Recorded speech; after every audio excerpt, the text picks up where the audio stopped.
Everyone.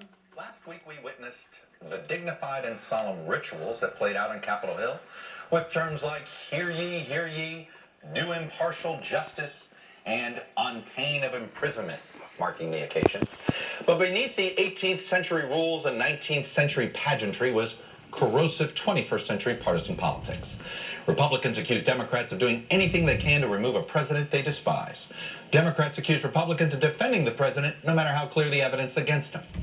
Democratic trial managers and the president's legal team released filings last night outlining their arguments.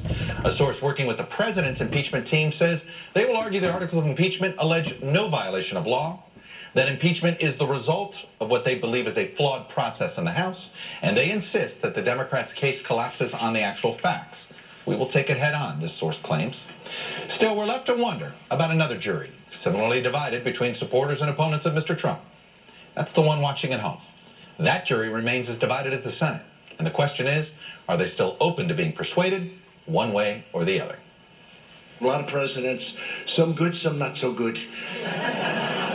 But you got a good one now, even though they're trying to impeach the son of a bitch. Can you believe that? Late on Saturday, House Democrats formally outlined their case for the president's removal from office, arguing he used his official powers to pressure a foreign government to interfere in a U.S. election for his personal political gain, and then attempted to cover up his scheme by obstructing Congress's investigation into his misconduct. President Trump put his own personal interests above the national interests, above our national security, and if not stopped, he will do it again.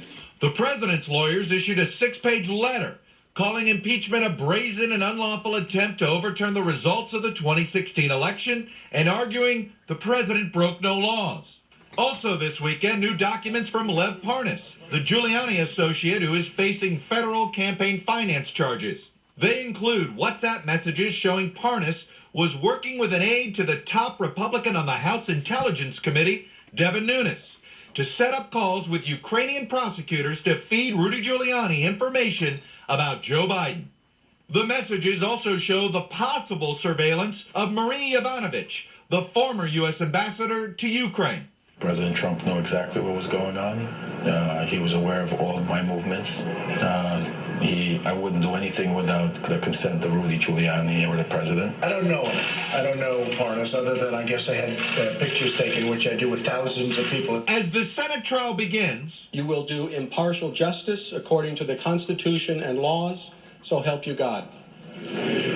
Many senators have already signaled how they will vote.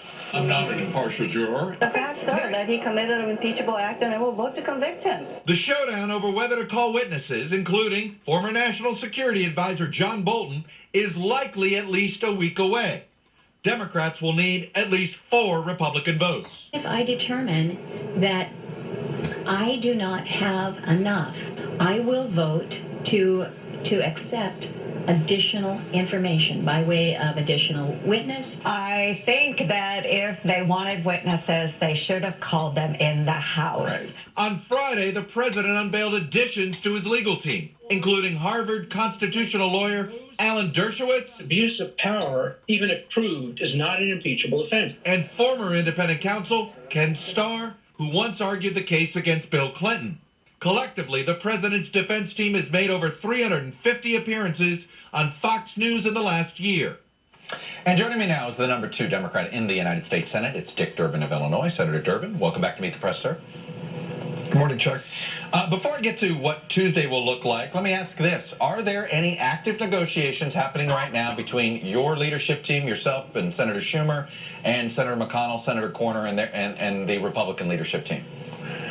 I checked, and as of late last night, there really had not been an exchange, for instance, of the McConnell memo, which is supposed to kick off this entire trial. We're less than a little over 48 hours away from the trial actually commencing, and there hasn't been the most basic negotiation or exchange of information. So it sounds like you guys, instead of having a debate behind the scenes, you're going to have this debate in front of us on Tuesday. So, it looks like Senator McConnell's going to outline rules that, while similar to Clinton, what do you make of this reporting that indicates he's thinking of doubling the amount of trial time per day to speed up this trial? Chuck, as you said in the opening here, Donald Trump is on trial for impeachment, and the jury, of course, will be 100 senators. But the Senate itself is on trial, as far as I'm concerned, and the jury's the American people.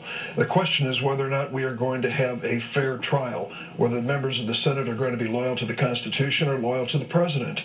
A fair trial, everyone understands, involves evidence. Evidence would be documents and witnesses. We know the president has refused to provide documentation beyond the July 25th telephone memo, and he's refused to provide basic witnesses who actually heard what happened on that conversation and saw what happened afterwards. So at this point, the Senate is on trial, and I hope at the end of the day enough Republican senators will understand history will find you.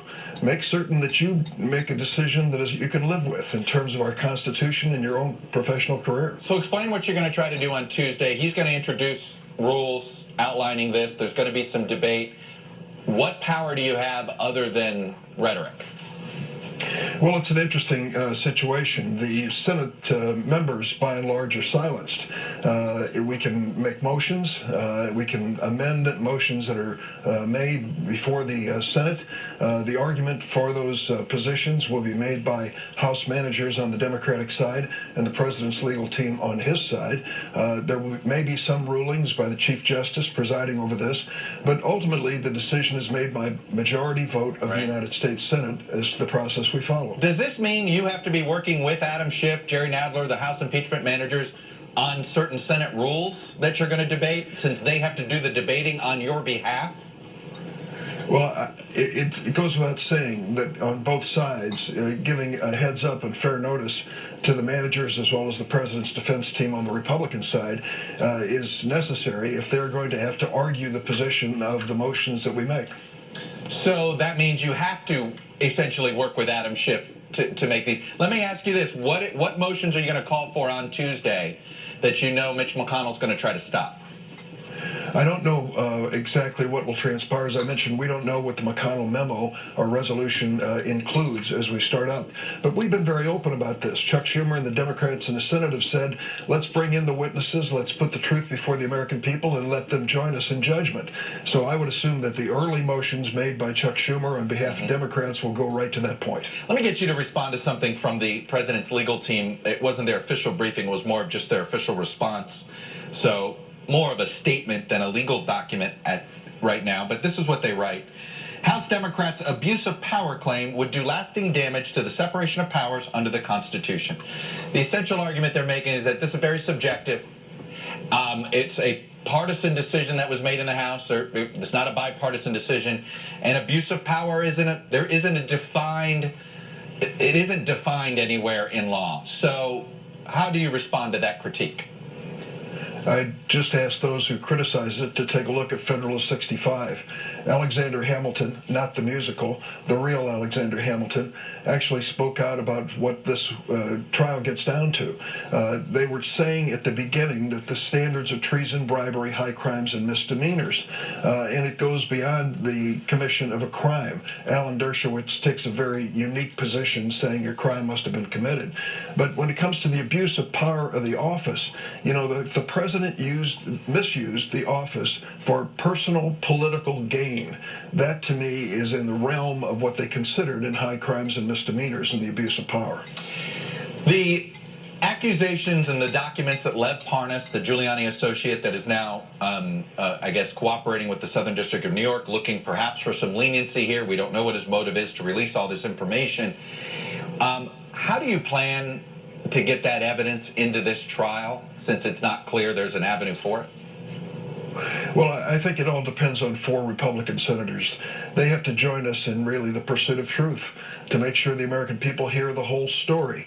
Whether that includes Mr. Parnas or not, I can't say. We have 4 witnesses that we believe are essential to start this conversation and to put the evidence before the American people. He has confirmed many of the suspicions we had about this Giuliani effort on behalf of the president and how far it went.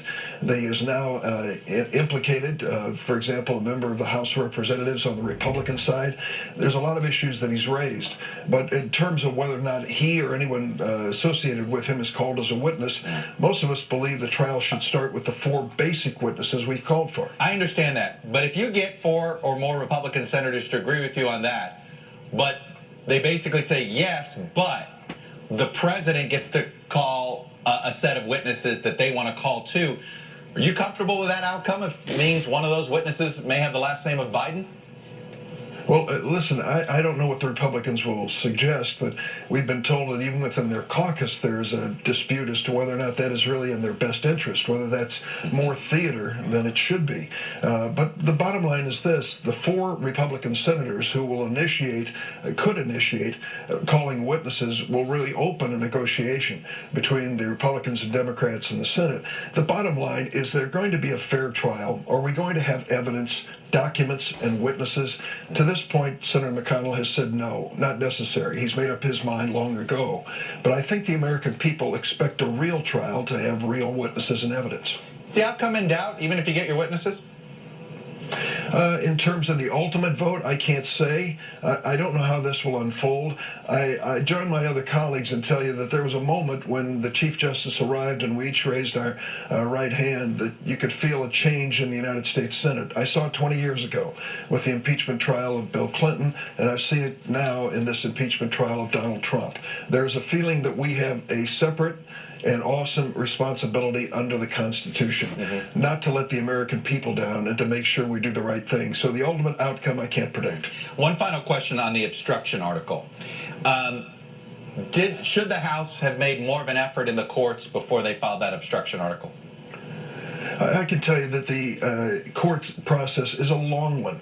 It would have gone way beyond the current time into some period right before the election. But don't forget that the House Judiciary Chairman, Jerry Nadler, offered to the President of the United States the opportunity to bring his attorney into their Judiciary Committee hearing to ask questions, to produce evidence. They refused.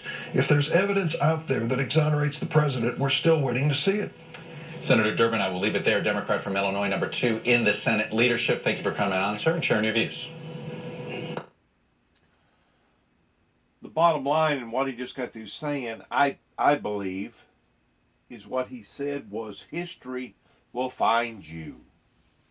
History will find certain elements of the hidden truth if it was in fact an unjust act that had occurred.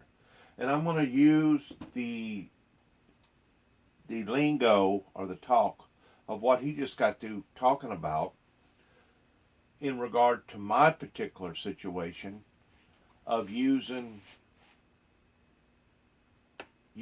social media platform in discovering the truth about what has happened here in Northwest Tennessee in an individual such as myself who felt like that he had a calling from God of distributing a message to the people, and the people by and large rejected that message. These are facts, and the only reason why that I have brought things up the way that I have on social media is hopefully that I hate to use the word persuade. I'm going to use the word convince. That I can convince a certain group of people out there, and I know it's going to be the millennials, the younger people that's going to have to pay attention to my particular story, but maybe I can convince a certain group of people out there that what had occurred here in the lifespan of the history of the windmill ministries stepping out into the eyes of the general public, that it wasn't the ministry or it wasn't the founder of the ministry that failed. It was the people, the church communities that should have embraced the messenger, but because they didn't like the message, they decided to taint the messenger. They decided to discredit the messenger. They decided to try to destroy the messenger. And I have got affidavit proof after proof after proof, testimony after testimony after testimony that validates just exactly what I'm trying to bring out to the general public. I hate to use this analogy, the same analogy of what he just got through saying, but if you'll listen to the back part of what he just said, makes a great deal of sense too as well. Listen to it, please. Good to be with you. Back it up. Back it up. Right there.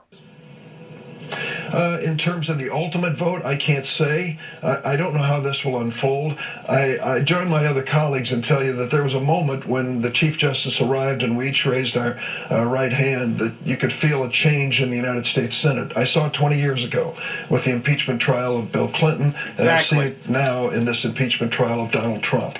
There's a feeling that we have a separate and awesome responsibility under the Constitution. Mm-hmm. First, I would like to weigh in on that statement. There should always be an immediate, intimate concern towards a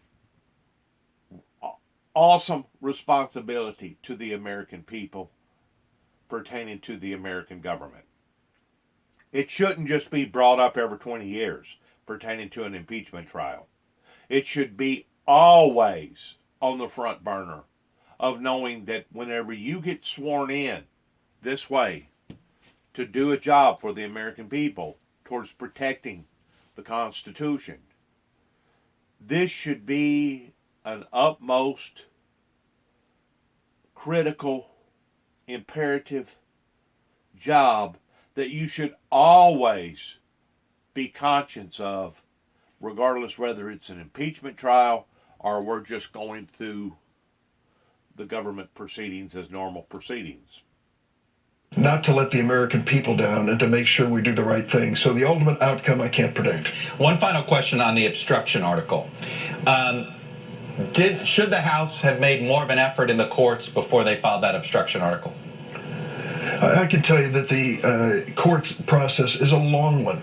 It would have gone way beyond the current time into some period right before the election. But don't forget that the House Judiciary Chairman, Jerry Nadler, offered to the President of the United States the opportunity to bring his attorney into their Judiciary Committee hearing to ask questions, to produce evidence. They refused. They refused. Did you hear what he said? They refused.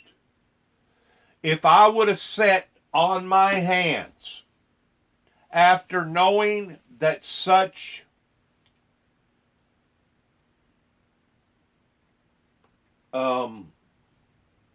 inventions had been invented pertaining to this intelligence now that we have to be able to get our message out to the general public by using social media platform. If I would have refused to have got my message out to the people the way that I did, I would have had to have stood before my holy, righteous Maker, the Almighty. And he would have questioned me, and he would have said, Dennis, I gave you this, and this. I gave you all these tools. Why didn't you use them to validate your story in what had occurred going all the way back to the Reagan era in 1983, whenever I spared your life, whenever I helped to save your life, whenever an automobile should have cut you completely in half? God would have reprimanded me or punished me because I didn't use the tools that was available at the time, because in the 80s, we didn't have social media platform. In the 90s, we didn't have social media platform. It's only been since the turn of the century that now these things have evolved to the point that now people can tell their story. And it's up to the general public of whether or not they want to accept the truth as it being the truth, or they can come to their own conclusion by saying, well, this guy is totally crazy, he's mad, he's out of pocket. He's not within the guidelines of the Bible, et cetera, et cetera, et cetera. Because we're all free moral agents, and we all have that right in making that final ultimate decision of whether or not we want to support somebody, believe in somebody, or not support somebody and not believe in somebody. This guy, Donald James Trump, J. Trump, did not even present the information that he should have presented to have nibbed this in the bud. Why he didn't do that, a lot of people speculate and say the reason why is because he didn't have no information to share that would help to clean up these accusations that have been thrown at him. That's what people are saying. I don't know. It's not up to me to choose on this particular case towards who is and who isn't. Apparently, they have set up a whole committee, kind of like a tribunal court in regard towards going through this process of weighing out the pros and cons. I just hope that it's not up to a bunch of silver-tongued talkers that is going to persuade the American people one way or the other, either against the truth or manipulating the truth. In other words, I hope that the fairness can be just as much appropriate on one side as it is the other towards bringing out the truth in what has occurred. My $64,000 question is, and always has been, what has motivated the true motive, the internal, inner thoughts of Donald Trump towards his hidden agenda of the reason why that he held up that military aid from the Ukrainians for 40-something days? Was it based around him trying to gain leverage over his opponent? Or was it based around the fact that there was so much corruption in that government pertaining to the Ukrainians and the Bidens, that was the reason why that he has done this? I don't know. Once more, Donald Trump had the opportunity of making that discovery. He never did validate that discovery, which kind of puts him in the limelight of being guilty from the get-go, because he did not present the appropriate evidence to the American people to validate the reason why that he done what he done. We know he done what he done. Now, why did he do what he done? That's where we're trying to get to the point at here. You know, that's kind of, once more, let's go back to my case real quick. We know that this particular area, the church community, did not support Dennis James Juby Jackson. Going all the way back to 1989, whenever he first stepped out into the eyes of the general public with this message. Juby Jackson lost jobs. Juby Jackson was kicked out of churches. Juby Jackson was told to get off of free airwaves pertaining to WENK in Union City on the AM radio station. Juby Jackson was punished and penalized and falsely accused. We know the truth in behind the 30-year stance of the founder of the Windmill Ministries. And we know why the majority of the people around here done it, simply because they did not like the message. The thing about the message is, I didn't create the book of Revelations corresponding with the book of Daniel. I didn't manufacture it. I didn't create it. I wasn't the original author of it. But I have got chastised and penalized the same if I had of. So what would make a society gain up on an individual such as myself that has went through HELL in the past 30-something years simply for standing up for God and the righteousness of God? The answer is crystal clear. Crystal clear. We're dealing with a society of people today the same way that Jesus was dealing with the society of people over 2,000 years ago. They wasn't going to have it. They was not going to have an individual such as Jesus with Jesus's ideals, with Jesus's thoughts, with Jesus's concepts. They was not going to have someone like Jesus Christ telling their prophets and telling their rabbis and telling their priests over 2,000 years ago in regards towards how the cow was going to eat the cabbage.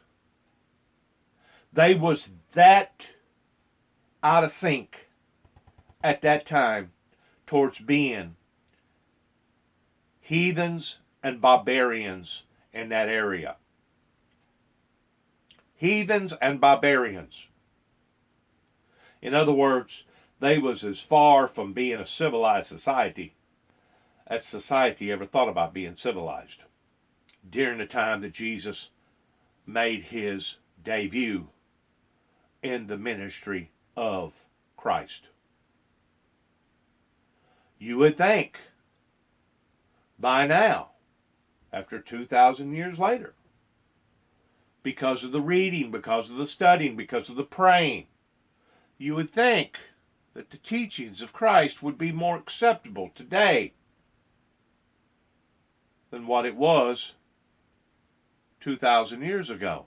But even to this day, there is still adversity, there is still resistance that proves and validates my story of the founder of the Windmill Ministries, because to this day I still have yet to get supporters in supporting the teachings and the interpretations coming out of the King James Version Bible, which once more proves the characteristics of society that we actually haven't cleaned up our act a whole lot in comparison to what they was like 2,000 years ago. We may not be as barbaric as what they was back then, but in ways today, people are more defiant, they're more devious, people are more two-faced. People play games today to where back 2,000 years ago they didn't. If they liked you, they put up with you, and if they didn't like you, they just killed you. That's the way they dealt with things back then. Today, we've learned to compromise on our feelings whenever it comes to murdering people just simply because we don't agree with them or we don't go along with what they're doing. And in ways, it would have been much simpler and much easier if they would have just went ahead and assassinated me back years ago whenever they first started toiling with me, toiling with my Constitution, toiling with my convictions, toiling with my passions. It would have been much easier, much simpler if they would have just went ahead and ended the message coming from the messenger by taking out the messenger, the same way that we have seen them take out other messengers pertaining to civil rights movement activists, pertaining to other pillars of society such as Martin Luther King or JFK. We have seen this society over here that has used those barbaric, heathenistic, brutal force ways. Paul McCartney, the Beatles. I mean, there's been other people that have been killed simply because of their ideals, simply because of their passion, because of their fortitude that they wanted to get out to the world. And that's not supposed to be what America is supposed to be about. It has never been what America has supposed to have been about. That's the reason why that our founders, our forefathers, wrote the Constitution, was to protect all, not part of all, but all, regardless whether you was a believer in Christ, regardless whether you was an atheist, regardless whether you